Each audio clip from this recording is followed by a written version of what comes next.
Hi అండి, welcome to our channel. ఈరోజు మనము విలేజ్ స్టైల్లో గోంగూర రోటి పచ్చడిని ఎలా తయారు చేసుకోవాలో చూపిస్తాను. ఇలా చేసుకుంటే వేడి వేడి అన్నంలో కాస్త నెయ్యి వేసుకొని తింటే టేస్ట్ అయితే చాలా బాగుంటుందండి.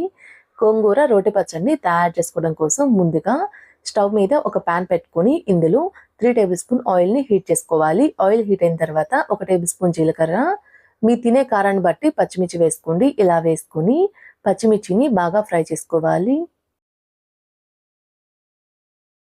ఇలా పచ్చిమిర్చి బాగా ఫ్రై అయిన తర్వాత ఇప్పుడు ఇందులో 3 టమాటాలని కట్ చేసుకుని వేసుకుంటున్నాను. ఇలా వేసుకుని టమాటాలు కూడా బాగా మెత్తగా మగ్గేంత వరకు కలుపుతూ ఫ్రై చేసుకోవాలి. ఇలా టమాటాలు బాగా మెత్తగా మగ్గేంత వరకు ఫ్రై చేసుకున్న తర్వాత ఇప్పుడు ఇందులో 2 కట్టల గోంగూరని నీట్గా వలిచి శుభ్రంగా కడిగి ఇందులో వేసుకుంటున్నాను. ఇలా గోంగూర మొత్తాన్ని వేసుకున్న తర్వాత కలుపుతూ మీడియం ఫ్లేమ్ మీద గోంగూర బాగా మెత్తగా ఉడికేంత వరకు ఉడికించుకోవాలి. ఇందులో మనము వాటర్ ఏమి వేసుకోలేదు కాబట్టి కలుపుతూ ఉడికించుకుంటే అడుగనేది అంటుకోకుండా బాగా ఉడుకుతుందండి. ఇలా మీడియం ఫ్లేమ్ మీద గోంగూర మొత్తాన్ని బాగా మెత్తగా ఉడికేంత వరకు ఉడికించుకున్న తర్వాత స్టవ్ ఆఫ్ చేసి దీన్ని పూర్తిగా చల్లారనివ్వండి. పూర్తిగా చల్లారిన తర్వాత ఒక మిక్సీ జార్లోకి ట్రాన్స్ఫర్ చేసుకోవాలి.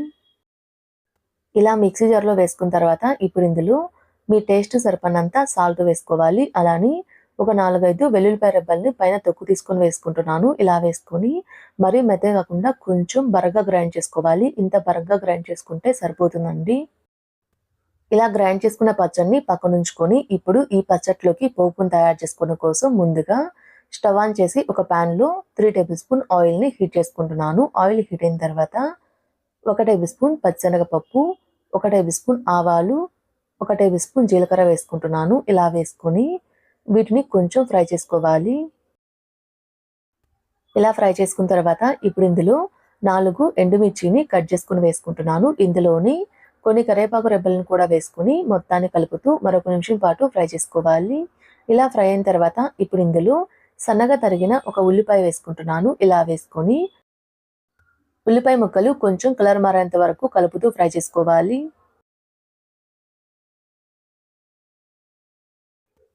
ఇలా కలుపుతూ ఉల్లిపాయ ముక్కలు కొంచెం కలర్ మారేంత వరకు ఫ్రై అయిన తర్వాత ఇప్పుడు ఇందులో మనం ముందుగా గ్రైండ్ చేసుకొని పెట్టుకున్న పచ్చడి వేసుకుంటున్నాను. ఇలా వేసుకొని పచ్చడి మొత్తాన్ని కలిసే విధంగా కలుపుకోవాలి. ఇలా కలిపేటప్పుడే టేస్ట్ చేసి ఒకవేళ మీకు సాల్ట్ కానీ సరిపోకపోతే సాల్ట్ కూడా యాడ్ చేసుకొని మొత్తాన్ని కలిసే విధంగా ఓసారి కలుపుకోవాలి. ఇలా పచ్చడి మొత్తాన్ని కలిసే విధంగా కలుపుకున్న తర్వాత స్టవ్ ఆఫ్ చేసి ఒక సర్వింగ్ బౌల్లోకి సర్వ్ చేసుకుంటే ఎంతో టేస్టీగా ఉండే విలేజ్ స్టైల్లో గోంగూర రోటి పచ్చడి అయితే రెడీ అయిపోతుంది. ఇలా రెడీ చేసుకున్న రోటి పచ్చడి అయితే వేడి అన్నంలోకి టేస్ట్ అయితే చాలా బాగుంటుంది.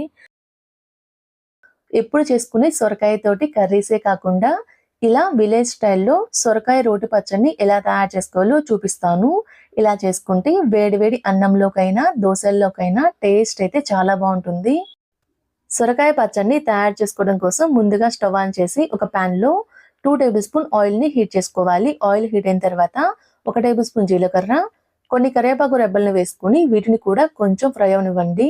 కరివేపాకు రెబ్బలు కొంచెం చిటపటలాడేంత వరకు ఫ్రై చేసుకుంటే సరిపోతుంది. ఇప్పుడు ఇందులో మీ తినే కారాన్ని బట్టి పచ్చిమిర్చి వేసుకోవాలి. ఇలా వేసుకొని పచ్చిమిర్చిని కూడా బాగా ఫ్రై చేసుకోవాలి.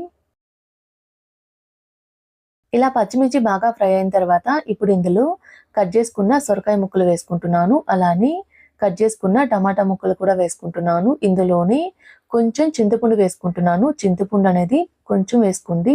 ఇక్కడ మనం ఆల్రెడీ టమాటాలు వేసుకున్నాం కాబట్టి కొంచెం చింతపండు అయితే సరిపోతుంది. ఇలా వేసుకుని మనం వేసుకున్న టమాటా ముక్కలు సొరకాయ ముక్కలు బాగా మెత్తగా మగ్గేంత వరకు కలుపుతూ ఫ్రై చేసుకోవాలి. ఇలా కలుపుతూ టమాటా ముక్కలు సొరకాయ ముక్కలు బాగా మెత్తగా మగ్గేంత వరకు ఫ్రై చేసుకోవాలి. ఇలా ఫ్రై అయిన తర్వాత ఇప్పుడు ఇందులో కొంచెం కొత్తిమీరని కాడలతో సహా వేసుకుంటున్నాను. ఇలా వేసుకొని మొత్తాన్ని కలుపుతూ 1 నిమిషం పాటు ఫ్రై చేసుకుంటే సరిపోతుంది. ఇలా ఫ్రై అయిన తర్వాత స్టవ్ ఆఫ్ చేసి దీన్ని పూర్తిగా చల్లారనివ్వండి. ఇలా పూర్తిగా చల్లారిన తర్వాత వీటి మొత్తాన్ని ఒక మిక్సీ జార్లోకి వేసుకోవాలి.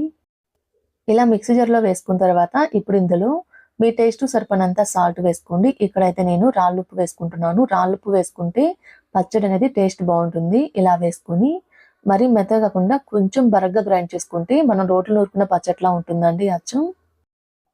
ఇలా గ్రైండ్ చేసుకున్న పచ్చడిని ఒక బౌల్లోకి ట్రాన్స్ఫర్ చేసుకోవాలి. ఇలా ట్రాన్స్ఫర్ చేసుకున్న తర్వాత ఇప్పుడు ఈ పచ్చడిలోకి పోపును తయారు చేసుకోవడం కోసం స్టవ్ మీద ఒక ప్యాన్ పెట్టుకొని ఇందులో 2 టేబుల్ స్పూన్ ఆయిల్ని హీట్ చేసుకోవాలి. ఆయిల్ హీట్ అయిన తర్వాత 1 టేబుల్ స్పూన్ పోపు దినుసులు వేసుకొని వీటిని కూడా బాగా ఫ్రై అవ్వనివ్వండి.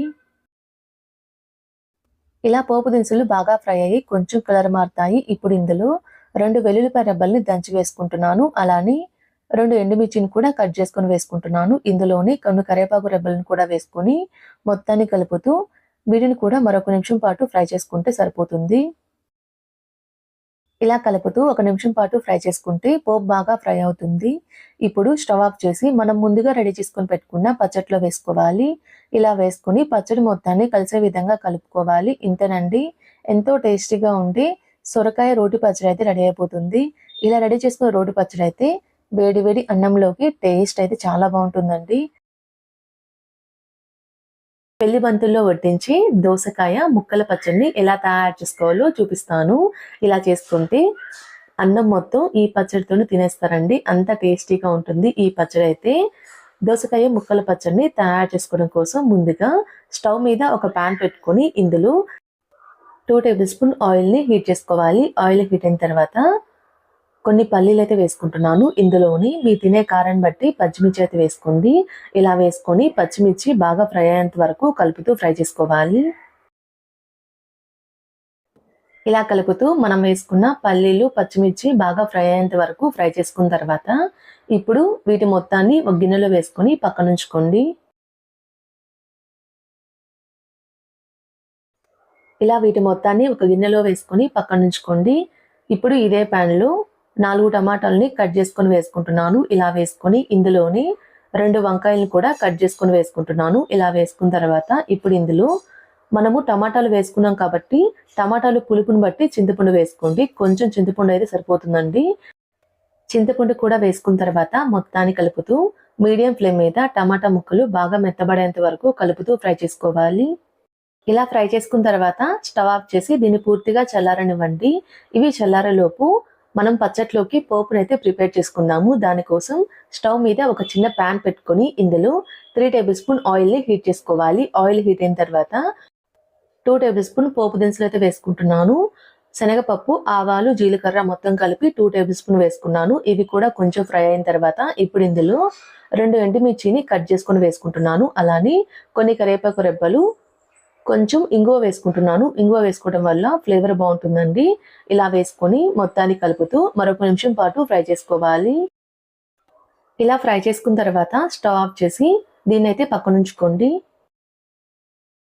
ఒక మిక్సీ జార్ తీసుకొని ఇప్పుడు ఇందులో మనం ముందుగా ఫ్రై చేసుకొని పెట్టుకున్న పచ్చిమిర్చి, పల్లీలు అయితే ఇందులో వేసుకుంటున్నాను. ఇలా వేసుకొని ఇందులోని కొన్ని వెల్లుల్లిపాయ రెబ్బల్ని మీ టేస్ట్ సరిపడినంత సాల్ట్ వేసుకోవాలి. ఇలా వేసుకొని కొంచెం కచ్చా పచ్చగా గ్రైండ్ చేసుకోవాలి. ఇలా గ్రైండ్ చేసుకోవాలండి. ఇలా గ్రైండ్ చేసుకున్న తర్వాత ఇప్పుడు ఇందులో మనం ముందుగా ఫ్రై చేసుకొని పెట్టుకున్న టమాటాలను కూడా వేసుకుంటున్నాను. ఇలా ఫ్రై చేసుకున్న టమాటాలు, వంకాయ ముక్కలను కూడా వేసుకున్న తర్వాత మరోసారి మొత్తాన్ని గ్రైండ్ చేసుకోవాలి. ఇలా గ్రైండ్ చేసుకున్న పచ్చడిని అయితే పక్కన ఉంచుకోండి. ఇప్పుడు ఒక దోసకాయని పైన చెక్కు తీసుకొని చిన్న చిన్న ముక్కలుగా కట్ చేసుకొని తీసుకున్నాను. ఇలా తీసుకున్న దీంట్లో మనం ముందుగా గ్రైండ్ చేసుకొని పెట్టుకున్న పచ్చడిని అయితే వేసుకుంటున్నాను. ఇలా వేసుకొని ఇందులోని మనం ముందుగా ప్రిపేర్ చేసుకొని పెట్టుకున్న పోపును కూడా వేసుకుంటున్నాను. ఇలా వేసుకొని మొత్తాన్ని కలిసే విధంగా ఓసారి కలుపుకోవాలి. ఇలా మనం వేసుకున్న పోపు మొత్తం పచ్చట్లో కలిసే విధంగా కలుపుకున్న తర్వాత ఒక సర్వింగ్ బౌల్లోకి సర్వ్ చేసుకుంటే ఎంతో టేస్టీగా ఉండి పెళ్లి బంతుల్లో వడ్డించి దోసకాయ ముక్కల పచ్చడి అయితే రెడీ అయిపోతుందండి. ఇలా రెడీ చేసుకున్న పచ్చడి అయితే వేడి వేడి అన్నంలోకి టేస్ట్ అయితే చాలా బాగుంటుంది. ఉట్టి పచ్చడితోనే అన్నం మొత్తం తినేస్తారండి. అంత టేస్టీగా ఉంటుంది పచ్చడి అయితే. అన్నం, టిఫిన్స్ ఎందులోకైనా టేస్టీగా ఉండి టమాటా పచ్చడిని ఎలా తయారు చేసుకోవాలో చూపిస్తాను. ఇలా చేసుకుంటే టేస్ట్ అయితే చాలా బాగుంటుందండి. ముందుగా స్టవ్ మీద ఒక ప్యాన్ పెట్టుకొని ఇందులో 3 టేబుల్ స్పూన్ వరకు ఆయిల్ని హీట్ చేసుకోవాలి. ఆయిల్ హీట్ అయిన తర్వాత 1 టేబుల్ స్పూన్ జీలకర్ర, మీ తినే కారాన్ని బట్టి పచ్చిమిర్చి వేసుకోండి. ఇలా వేసుకొని పచ్చిమిర్చిని బాగా ఫ్రై చేసుకోవాలి. ఇక్కడ మీరు తీసుకున్న పచ్చిమిర్చి ప్లేస్లో ఎండుమిర్చి అయినా తీసుకోవచ్చండి. ఇలా మిర్చి ఫ్రై అయిన తర్వాత ఇప్పుడు ఇందులో ఒక 5-6 టమాటాలని కట్ చేసుకొని వేసుకుంటున్నాను. ఇలా వేసుకొని ఇందులోనే కొంచెం కరివేపాకు కూడా వేసుకుంటున్నాను. ఇలా వేసుకున్న తర్వాత మొత్తాన్ని కలుపుతూ టమాటాలు బాగా మెత్తగా మగ్గేంత వరకు ఫ్రై చేసుకోవాలి. ఇలా కలుపుతూ మీడియం ఫ్లేమ్ మీద టమాటా ముక్కలు బాగా మెత్తగా మగ్గేంత వరకు ఫ్రై చేసుకోవాలి. ఇలా ఫ్రై అయిన తర్వాత ఇప్పుడు ఇందులో కొంచెం చింతపండు వేసుకుంటున్నాను. చింతపండు మరీ ఎక్కువ వేసుకోవద్దు. మీరు తీసుకున్న టమాటాలు పులుపుని బట్టి చింతపండు వేసుకోండి. ఇలా వేసుకున్న తర్వాత ఇప్పుడు ఇందులోని కొన్ని వెల్లుల్లిపాయ రెబ్బల్ని కచ్చా పచ్చాగా దంచుకొని వేసుకుంటున్నాను. అలానే కొంచెం కొత్తిమీరను కూడా వేసుకొని మొత్తాన్ని కలుపుతూ మరొక నిమిషం పాటు ఫ్రై చేసుకోవాలి. ఇలా ఫ్రై అయిన తర్వాత స్టవ్ ఆఫ్ చేసి దీన్ని పూర్తిగా చల్లారనివ్వండి. ఇలా చల్లారిన దీన్ని మిక్సీ జార్లోకి ట్రాన్స్ఫర్ చేసుకోవాలి. ఇలా మొత్తాన్ని మిక్సీ జార్లోకి ట్రాన్స్ఫర్ చేసుకున్న తర్వాత ఇప్పుడు ఇందులో మీ టేస్ట్ సరిపడినంత సాల్ట్ వేసుకోవాలి. ఇలా వేసుకొని మరీ మెత్తగా కాకుండా కొంచెం బరగ్గా గ్రైండ్ చేసుకుంటే అచ్చం రోట్లో నూరుకున్న పచ్చట్లా ఉంటుందండి టేస్ట్ అయితే. ఇలా గ్రైండ్ చేసుకున్న దీన్ని ఒక బౌల్లోకి ట్రాన్స్ఫర్ చేసుకుంటే ఎంతో టేస్టీగా ఉండి టమాటా పచ్చడి అయితే రెడీ అయిపోతుంది. ఇలా రెడీ చేసుకున్న టమాటా పచ్చడి అయితే అన్నం, టిఫిన్స్ ఎందులోకైనా టేస్ట్ అయితే చాలా బాగుంటుంది. మీరు కూడా ట్రై చేసి ఎలా వచ్చిందో నాకు కామెంట్ చేయండి. దొండకాయ టమాటా కమ్మటి రోటి పచ్చడిని ఎలా తయారు చేసుకోవాలో చూపిస్తాను. ముందుగా స్టవ్ మీద ఒక ప్యాన్ పెట్టుకొని ఇందులో 3 టేబుల్ స్పూన్ ఆయిల్ని హీట్ చేసుకోవాలి. ఆయిల్ హీట్ అయిన తర్వాత ఇందులో 2 టేబుల్ స్పూన్ పల్లీలు, మీ తినే కారాన్ని బట్టి పచ్చిమిర్చి వేసుకోండి. ఇలా వేసుకొని పచ్చిమిర్చి, పల్లీలు బాగా ఫ్రై అయిన తర్వాత వీటి మొత్తాన్ని ఒక గిన్నెలో వేసుకొని పక్కన ఉంచుకోండి. ఇలా పల్లీలు, పచ్చిమిర్చి ఫ్రై చేసుకున్న తర్వాత మిగిలిన ఆయిల్లో 1 టేబుల్ స్పూన్ జీలకర్ర అయితే వేసుకుంటున్నాను. ఇలా వేసుకొని ఇందులోనే కట్ చేసుకున్న ఒక 1/2 కేజీ వరకు దొండకాయలు అయితే వేసుకుంటున్నాను. ఇలా వేసుకున్న తర్వాత ఇందులో కొంచెం కొత్తిమీర, ఇందులోనే కొన్ని కరివేపాకు రెబ్బలు, కచ్చా పచ్చాగా దంచుకున్న కొన్ని వెల్లుల్లిపాయ రెబ్బలు కూడా వేసుకుంటున్నాను. ఇలా వేసుకుని మొత్తాన్ని కలిసే విధంగా కలుపుతూ దొండకాయ ముక్కలు బాగా ఫ్రై అయ్యేంత వరకు మీడియం ఫ్లేమ్ మీద ఫ్రై చేసుకోవాలి. ఇలా కలుపుతూ మీడియం ఫ్లేమ్ మీద దొండకాయ ముక్కలు బాగా ఫ్రై అయ్యేంత వరకు ఫ్రై చేసుకోవాలి. ఇలా ఫ్రై అయిన తర్వాత ఇప్పుడు ఇందులో 3 టమాటాలు కట్ చేసుకొని వేసుకుంటున్నాను. ఇందులోని మనం ఆల్రెడీ టమాటాలు వేసుకున్నాం కాబట్టి కొంచెం చింతపండు వేసుకోండి. పులుపుని బట్టి వేసుకోవాలండి. ఇలా కలుపుతూ మీడియం ఫ్లేమ్ మీద టమాటా ముక్కలు బాగా మెత్తగా మగ్గేంత వరకు ఫ్రై చేసుకోవాలి. ఇలా టమాటా ముక్కలు బాగా మెత్తగా ఫ్రై అయిన తర్వాత స్టవ్ ఆఫ్ చేసి దీన్ని పూర్తిగా చల్లారనివ్వండి. ఇప్పుడు ఒక మిక్సీ జార్ తీసుకొని ఇందులో మనం ముందుగా ఫ్రై చేసుకున్న పచ్చిమిర్చి, పల్లీలు వేసుకొని కొంచెం బరగ్గా గ్రైండ్ చేసుకోవాలి. ఇలా గ్రైండ్ చేసుకున్న తర్వాత ఇందులో ఫ్రై చేసుకున్న దొండకాయ ముక్కలు, టమాటాను అయితే వేసుకుంటున్నాను. ఇలా వేసుకొని ఇందులోని మీ టేస్ట్ సరిపడినంత సాల్ట్ కూడా వేసుకోవాలి. ఇలా వేసుకున్న తర్వాత మరీ మెత్తగా గ్రైండ్ చేసుకోకూడదు. కొంచెం బరగ్గా గ్రైండ్ చేసుకుంటే అచ్చం రోట్లో నూరుకున్న పచ్చట్లా ఉంటుందండి టేస్ట్ అయితే. ఇలా గ్రైండ్ చేసుకున్న తర్వాత ఇప్పుడు ఈ పచ్చడి మొత్తాన్ని ఒక బౌల్లోకి ట్రాన్స్ఫర్ చేసుకోవాలి. ఇలా పచ్చడి మొత్తాన్ని ఒక బౌల్లోకి ట్రాన్స్ఫర్ చేసుకున్న తర్వాత ఇప్పుడు ఈ పచ్చట్లోకి పోపును తయారు చేసుకోవడం కోసం ముందుగా స్టవ్ మీద ఒక చిన్న ప్యాన్ పెట్టుకొని ఇందులో 1 టేబుల్ స్పూన్ ఆయిల్ని హీట్ చేసుకోవాలి. ఆయిల్ హీట్ అయిన తర్వాత 1 టేబుల్ స్పూన్ పోపు దినుసులతో వేసుకుంటున్నాను. ఇలా వేసుకుని పోపు దినుసులు కొంచెం ఫ్రై అవనివ్వండి.